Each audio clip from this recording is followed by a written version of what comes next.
The Mandalorian, the once shining star in Disney Plus, Lucasfilm's Star Wars stable. Season 3 is not doing so well. 87% critic scores and 49% audience scores. It's really not doing very, very well. But if you were to believe, articles such as this on Deadline, Outer Banks and The Mandalorian were the most streamed shows in March. March Madness boosted cable viewership, Nielsen says. And you're like, oh, okay, Nielsen, wow. Yeah, pretty good, Nielsen's, they got good stuff. You've got 4.6 billion minutes of Outer Banks. Nice. 3.6 billion viewing minutes of You. And then you have Disney Plus with The Mandalorian, 3.6 billion viewing minutes. So you'd be led to believe that, The Mandalorian is doing pretty well. But it isn't. It isn't doing very, very well. This is the thing. Consecutively, each episode, it goes down. So, it goes down in viewership. It goes down in ratings. Not particularly good. But again, Nielsen here would have you believe it's doing pretty well. The Mandalorian. 19 episodes so far in terms of, March 13th to March 19th. 1,115 million minutes watched. Sorry, what's this? What's this? Oh, sorry. So what was that? Oh, yeah, that was March 13th to the 19th. Oh, what's this? April 1st. Mandalorian Nielsen ratings dropped big, nearly 40%. This isn't an April Fool's, by the way. Ladies and gents. Not looking particularly great. So the Mandalorian Nielsen ratings have seen a big drop of nearly 40% from the Season 2 finale to the Season 3 premiere. In December of 2020, the week when the Season 2 finale of The Mandalorian was released, December 14th to the 20th, the show secured the top spot on the Nielsen ratings, a weekly US streaming chart, with 1.34 billion minutes viewed, which marked the first time a non-Netflix show took the top spot. So that was in a week. That was December 14th to the 20th. And now we're at what?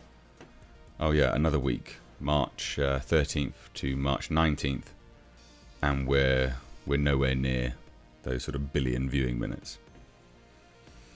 However, it's a different story for The Mandalorian Season 3. So viewing's gone down, ratings have gone down dramatically.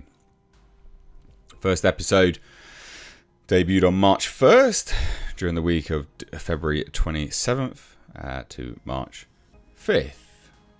The Mandalorian only has 823 billion minutes viewed, which is a drop of 38.5% in minutes. Now, worth a mention is that the ratings aren't just for one single episode and take into account all the available episodes viewed. So, back at the Season 2 finale, December 2020, more people could have been watching additional episodes compared to the start of Season 3.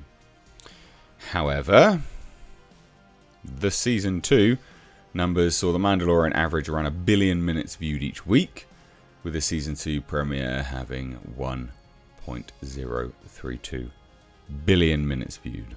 So we see that there is some kind of decline, roughly around the 20% mark. Yeah, it's not doing great. It's the week of February 27th to March 5th. We're at 17 episodes total, 823 million minutes viewed. And then again now, yeah, we're a little bit above that. But that's because we're nearing the end and, sort of some action occurred. And we're at 1,115 minutes. But again, ladies and gents, it's just not looking great.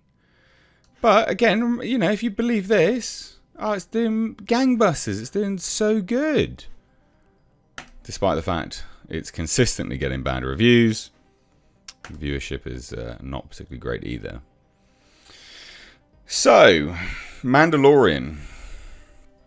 Also, just as an FYI, we've had so many comments from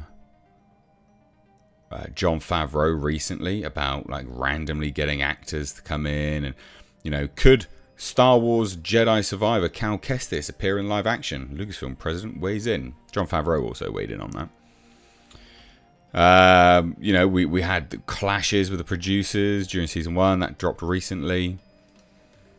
There's been a lot of commentary from Jon Favreau. Like, randomly weird commentary. Mandalorian, Jon Favreau breaks down divisive Lizzo and Jack Black cameos.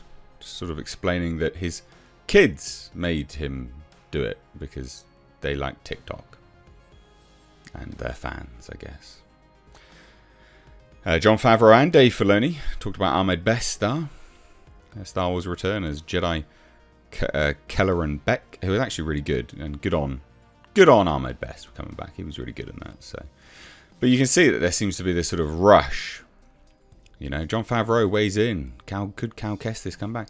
There seems to be this rush that they're trying to change our sort of perception of Season 3. Mandalorian. We've got new stills released. And the latest episode is like 38 minutes or something like that. So it's not looking great. So are the ratings a cause for concern? Well, I would say so. Personally, I don't think they're going particularly well. Now, there will be a cause for concern if the minutes viewed don't increase or even decrease for the Mandalorian Season 3 in subsequent weeks. They've gone up a little bit, like I said, but it's not doing well. Samba TV actually reports that the Mandalorian Season 3 premiere was watched by more households than the Season 2 finale. 1.6 million to 1.1 million. So, in terms of, you know, Samba TV and Nielsen, there's a discrepancy between the two of them just because they are running off different things. Different data pools to work from.